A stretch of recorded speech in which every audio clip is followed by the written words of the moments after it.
That's Life Unlimited. We said we'd never break the 3-second rule. Never do that. And never become a minivan mom. Hey, Chris. As parents, we say never a lot, but never happens.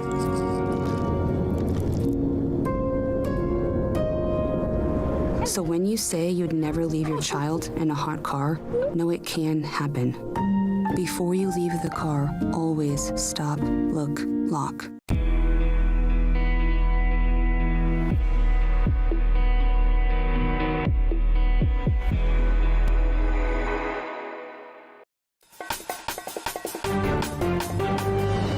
I'm Jenna Enoch. Here's your Spectrum News in 90.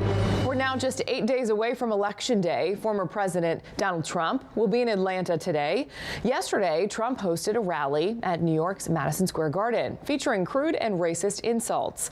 Trump and his allies criticizing Vice President Kamala Harris. The former president also sharing more on his plans for mass deportation and announcing a new policy supporting a tax credit for family caregivers who take care of a parent or loved one.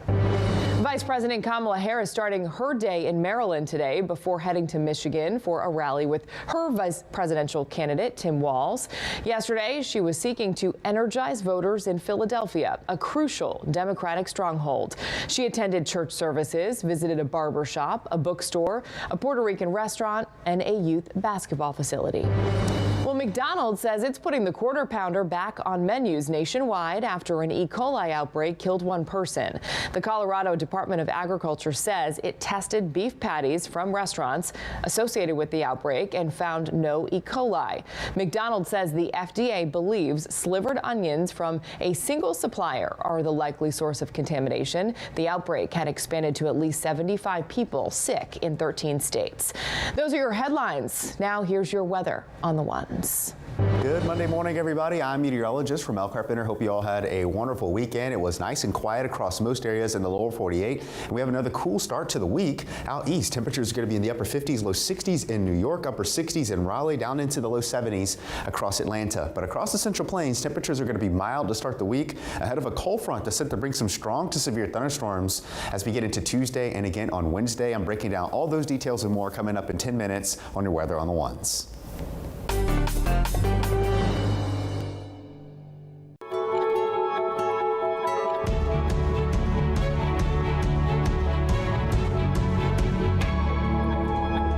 Thank you for joining us on Spectrum News. I'm Jenna Enoch in This Morning for Bree.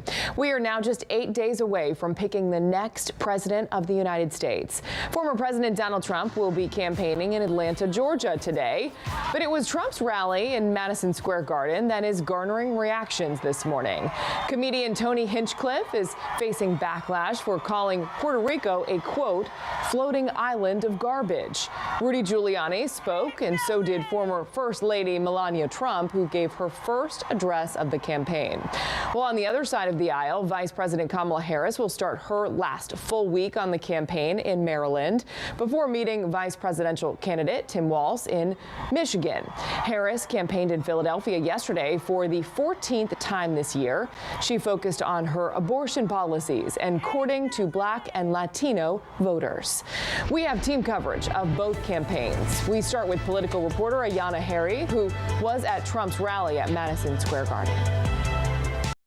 I just want to say a very big hello to a special place, New York. The King of New York is back to reclaim the city that he built. Back in his hometown, surrounded by thousands of supporters, former President Donald Trump made his closing argument to voters with just days to go until Election Day from the Madison Square Garden stage. I'm announcing a new policy today that I will support a tax credit for family caregivers who take care of a parent or a loved one. It's about time that they were recognized, right? And Trump was quick to attack his Democratic opponent, Kamala Harris. If Kamala Harris gets 4 more years, our economy can never recover. The former president asking supporters, are you better off now than you were 4 years ago?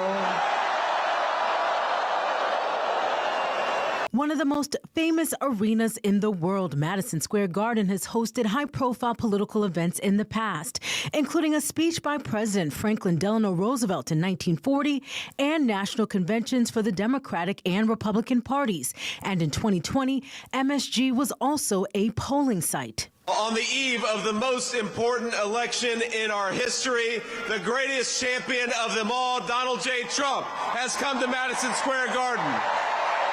Before Trump stepped on the stage, the crowd heard from prominent national and local Republicans. Like me, President Trump grew up here. He's a New Yorker.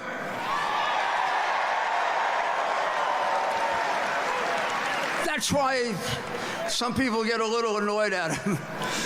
He speaks his mind. Trump's MSG rally also prompted some backlash after the opening act of comedian Tony Hinchcliffe. There's a lot going on. Like, I don't know if you guys know this, but there's literally a floating island of garbage in the middle of the ocean right now. Yeah, I think it's called Puerto Rico. Congressman Richie Torres, who is Puerto Rican, responded in a statement that read in part, when casting their ballots at the voting booth, Latinos should never forget the racism that Donald Trump seems all too willing to platform. Donald Trump will be in Pennsylvania Tuesday when he hosts a rally in Allentown. Ayana Harry, Spectrum News. Vice President Kamala Harris crisscrossing Philadelphia Sunday. She needs strong turnout in the city to overcome Republican Donald Trump's strength in Pennsylvania's rural areas. Our national reporter Evan Koslov has more from the Washington Bureau. Vice President Kamala Harris looking to shore up support from the black community, speaking at a black church in West Philadelphia on Sunday morning. We have the power to move past division, fear, and chaos. It is in and within our power to fulfill the promise of America. This was the first of multiple stops in Philadelphia for Harris. How are you doing? Harris also visiting a barber shop, a black-owned bookstore, and a Puerto Rican restaurant. Harris will likely need a strong turnout in Philadelphia to win this key battleground state. Pennsylvania will be key, no doubt. The visit to the Keystone State follows a series of rallies with high-profile supporters. Why on earth is this race even close? Including Michelle Obama on Saturday night in Kalamazoo, Michigan. I'm here as a mother. And Beyonce on Friday night in Houston, Texas. And as the candidates make their closing argument, many people have already voted. According to the Election Lab run by the University of Florida, more than 41 million people had already cast their ballot early as of Sunday afternoon. Reporting here in Washington, I'm Evan Kozloff, Spectrum News. Vice presidential candidates J.D. Vance and Tim Walz also keeping busy over the weekend. Vance was interviewed by CNN's Jake Tapper, where things got heated at times, like here when talking about foreign policy. I'm talking about Mark Esper, the Secretary of Defense, who told me that Trump does have fascistic tendencies.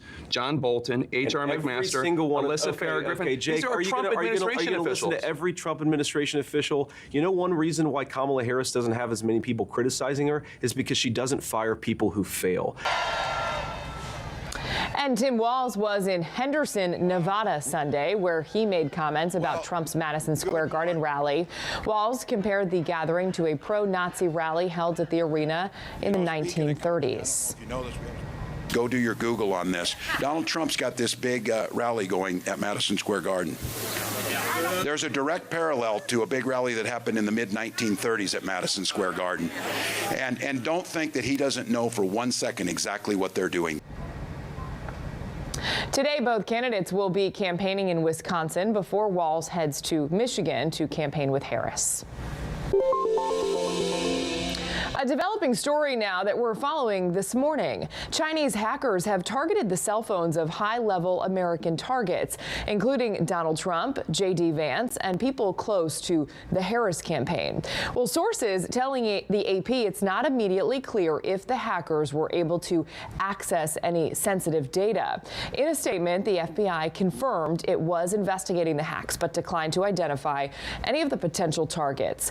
The reported hack comes as authorities remain on high alert for foreign interference in the final days ahead of the presidential election. Be sure to download the Spectrum News app for a comprehensive voter guide, from finding your polling location to previewing your ballot. You can download the app and get your free guide by scanning the QR code on your screen. Coming up on Spectrum News, controversy hits the presses as a major paper declines to endorse a presidential candidate.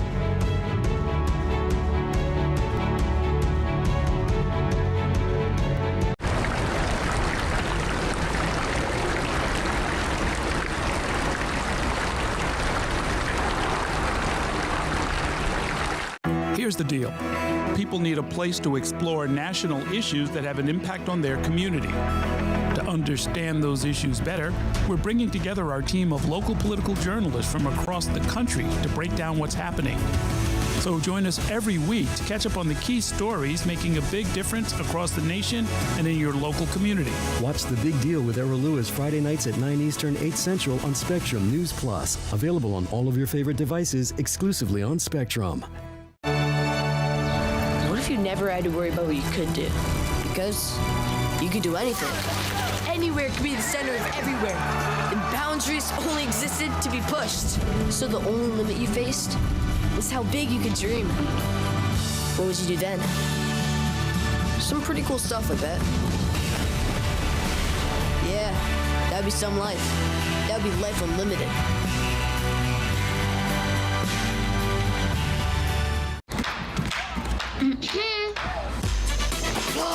Oh!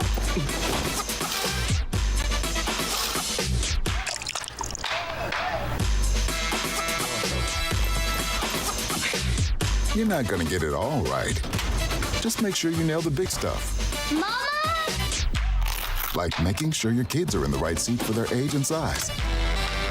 Get it right at nhtsa.gov/the-right-seat.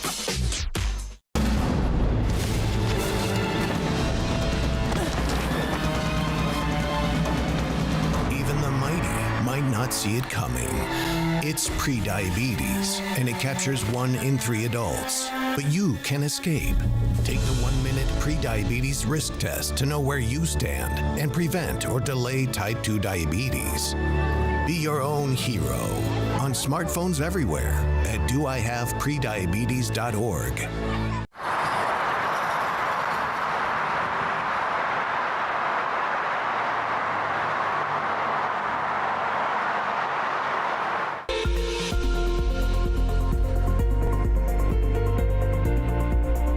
Welcome back, everybody. I'm meteorologist Ramel Carpenter with you on this Monday morning. Hope you all had a wonderful weekend. Out east, we had a cold front track across the coast yesterday that brought us a few light showers and much cooler weather as we kick off the new work and school week. Out in the Pacific Northwest, though, things are going to be a little unsettled for our Monday with some rain and snow showers, cloudy skies, and breezy conditions with temperatures pretty much in the 50s. A storm system, though, developing across the Rockies, and a trailing cold front will bring us a risk for some severe thunderstorms and eventually some more cooler weather as we get towards the end of this week.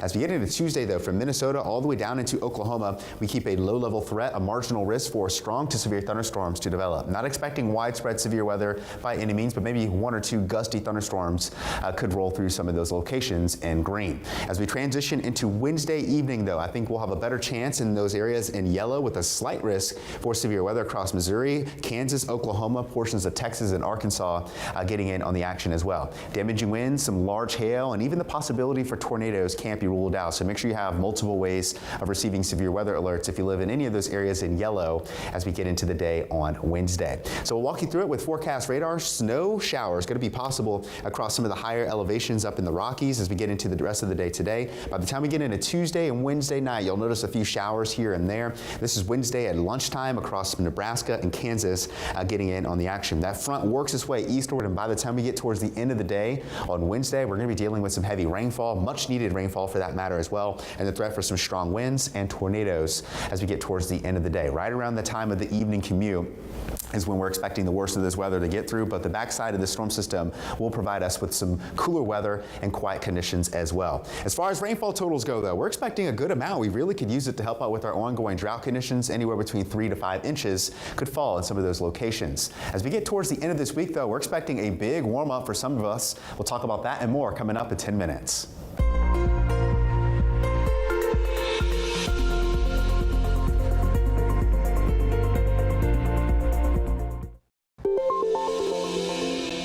Some new information for you now this morning. Egypt's president has proposed a 2-day ceasefire between Israel and Hamas, during which 4 Israeli hostages would be freed. The proposal would also see some Palestinian prisoners released and additional deliveries of aid allowed into Gaza. There has been no immediate response from Israel or Hamas on the proposal. The UN Security Council is holding an emergency meeting today, requested by Iran, after Israel carried out airstrikes against military sites in the country on Saturday. Iran's president said his country will respond to the attacks, quote, appropriately, and warned that the conflict would escalate if Israeli aggression continued. The Washington Post in turmoil after announcing it will not be endorsing either of the presidential candidates this year. The paper's own journalists say the decision was ultimately Post owner and Amazon founder Jeff Bezos. The Post's publisher denies Bezos played a role in killing the planned Harris endorsement. One editor has reportedly resigned from his position, and other high-profile staffers have expressed their concern. Bezos has not commented on the situation. A federal appeals court refuses to reinstate a Virginia program to purge non-citizens from voter rolls. The state says it will file an appeal with the U.S. Supreme Court. The decision comes after a federal judge on Friday ordered state election officials to restore the registrations of around 1,600 voters. The group had originally been removed based on indications that they may not be citizens. The judge said the purge violated a law that blocks systemic voter roll removals less than 90 days before an election, and that the state lacked proof that the purged voters were non-citizens.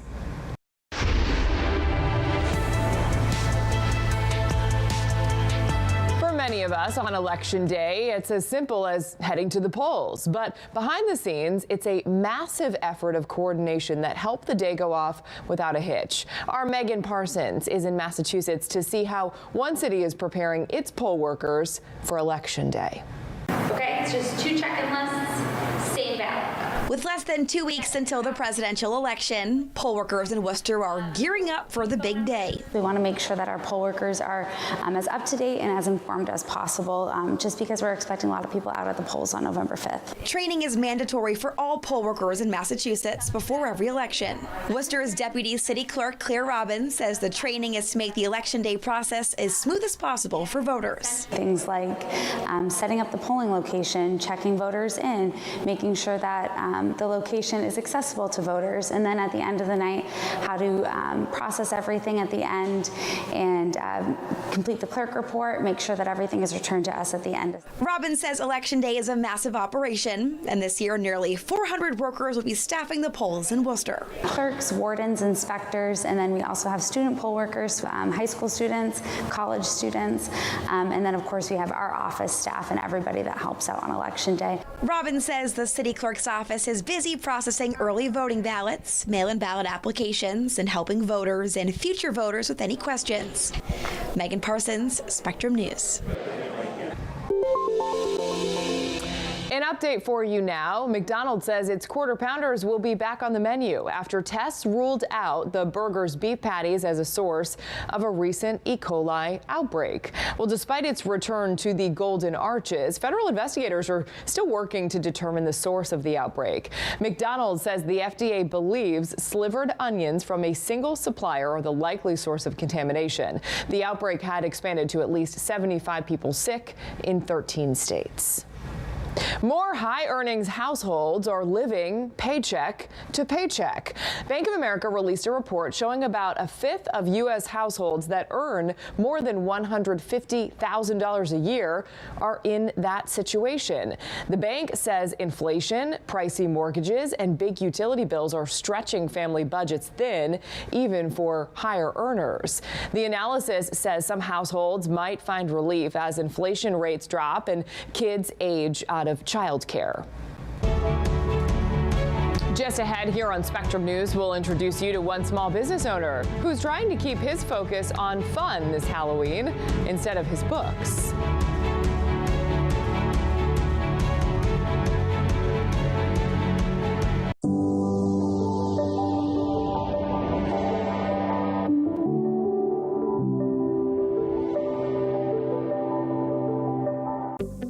Spectrum News Plus. News from a new perspective, dedicated to refreshing storytelling and empowering communities across the nation. With balanced reporting, providing real context and in-depth coverage 24 hours a day. Here's a look at your forecast across the country. Local stories, connecting communities. We are Spectrum News Plus. Streaming now on the Spectrum News app and free with your Spectrum subscription.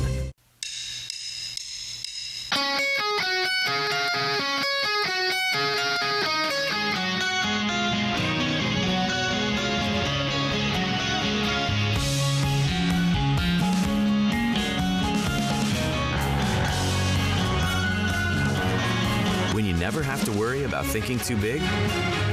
Because you have a connection that's ready for anything. That's Life Unlimited. That's Spectrum.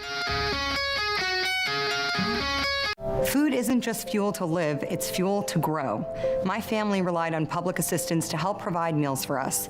These meals fueled my involvement in theater and the arts as a child, which fostered my love for acting. The Feeding America network of food banks helps millions of people put food on the table. When people are fed, futures are nourished. Join the movement to end hunger, and together we can open endless possibilities for people to thrive. Visit feedingamerica.org/actnow.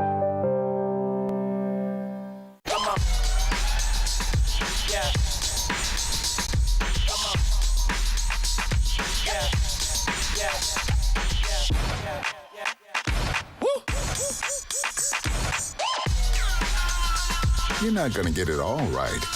Just make sure you nail the big stuff, like making sure your kids are in the right seat for their age and size. Get it right at nhtsa.gov/the-right-seat.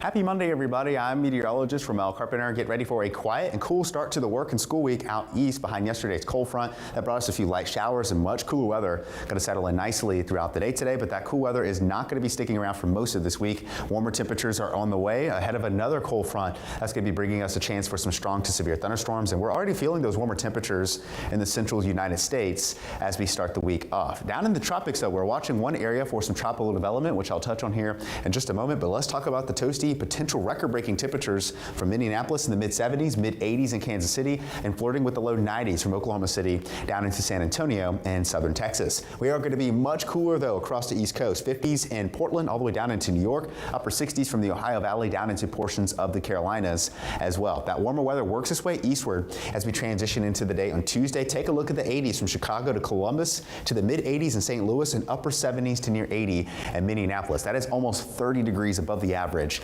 for this time of year. So we're certainly going to be seeing some new record high temperatures across the central U.S. throughout the next couple of days. Overnight lows will be mild in the central U.S. as well, upper 50s to the middle and upper 60s, and much colder across the East Coast with lows falling to the 30s and even the low to middle 40s from New York down into the Carolinas as well.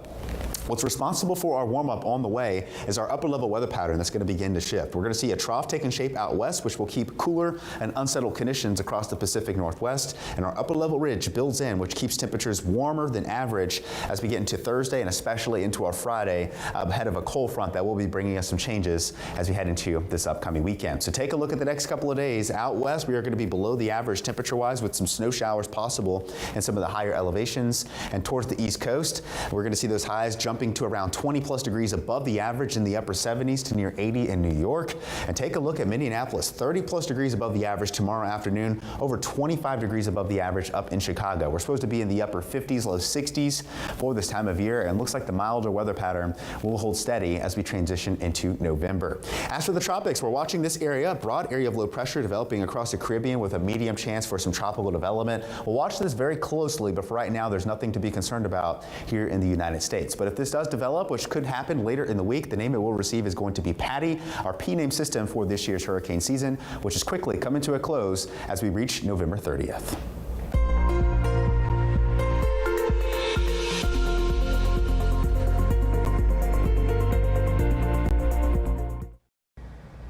The New York Yankees have some catching up to do against the Los Angeles Dodgers as the Yankees trail 2-0 in the World Series. The team look to right the ship back at home. The next 3 games will be played at Yankee Stadium. Aaron Judge, one of the sport's biggest stars, has been struggling in his first 2 World Series games, batting just 1 for 9 with 6 strikeouts. And Shohei Ohtani is expected to play despite injuring his shoulder in Saturday night's game.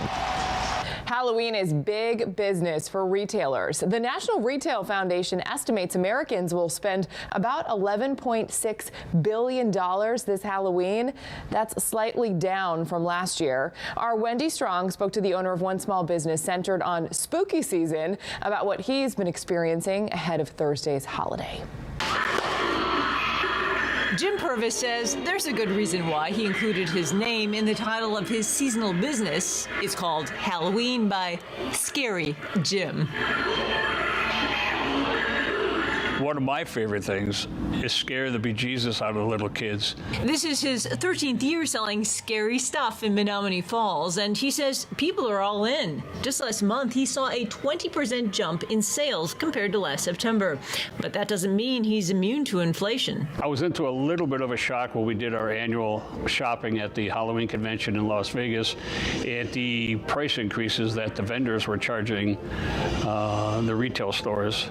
And it was pretty significant, at least 10 to 12% more that we were buying. And I lowered my margins, so it was only like a 3 or 4% increase for the retail customer. Jim's passionate about making sure there's a costume for every budget. For instance, he offers costumes that didn't sell during previous years for under $5. I seen a family of 6 kids, all with the same type of costume, and they're all $4.97. But they didn't care. They were happy. Every one of those kids were happy that they walked out of the Halloween store with a costume. That local, personal touch is why Vincent Brabeck and his wife Rachel shop here. They say this store has helped them celebrate their favorite holiday with their family for years. These are the memories you make and want to talk about and look back on every year. That's why Jim still does this. He says Halloween offers the unique opportunity to escape the real world for a bit and just focus on fun. This is a good way to forget about that and push it down for a later date. For Scary Jim, it's back to reality 2 days after Halloween when he closes down for the season. Until then, he's making the most of every scare. In Menominee Falls, Wendy Strong, Spectrum News. Sometimes it pays off when you double down. At least that's what one lucky man in North Carolina found out last week. After finding a $20 bill laying in a parking lot, he ran into a nearby store and bought a scratch-off lottery ticket. Well, turns out that ticket was worth $1 million. After working as a carpenter for 56 years, the lucky winner says he plans to use this money to help his children and retire.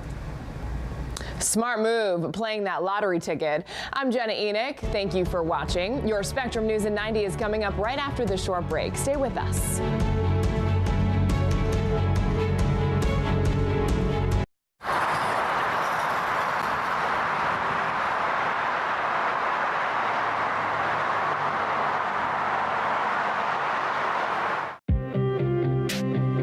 The 2024 election will decide who leads our nation and the balance of power in Congress, impacting all of us. From Capitol Hill to the Oval Office, let Spectrum News be your resource for balanced, in-depth coverage with our dedicated experts in local politics. Strengthening democracy by informing your community. That's our mission. Available on all of your favorite devices, exclusively on Spectrum. At Spectrum Enterprise, we give over 80% of the Fortune 500 the technology solutions they need to meet their growing business demands. Whether it's ultra-fast connectivity, seamless transactions, safe and secure data, or reliable always-on technology, these businesses demand better, and we're here to deliver it. Get a network you can rely on with our 100% uptime SLA guarantee. Sometimes in life, in order to move forward, it helps to look back. To learn from the pioneers and trailblazers. To gain inspiration from those who came before us. To show us what it means to act with empathy and to show that love has no labels. Join WWE and Love Has No Labels throughout the year in celebrating people from all communities and heritages. Because when love has no labels, that's a love we can all fight for. Women are bad with money. That's what the world's been saying for centuries. But now we've got something to say. Save it. It's time to save ourselves by saving our money. Until we're no longer 80% more likely than men to live in poverty in retirement. Save it. The falsehoods, the feelings of fault. Then the funds. Learn how to save for your retirement at WeSaySaveIt.org.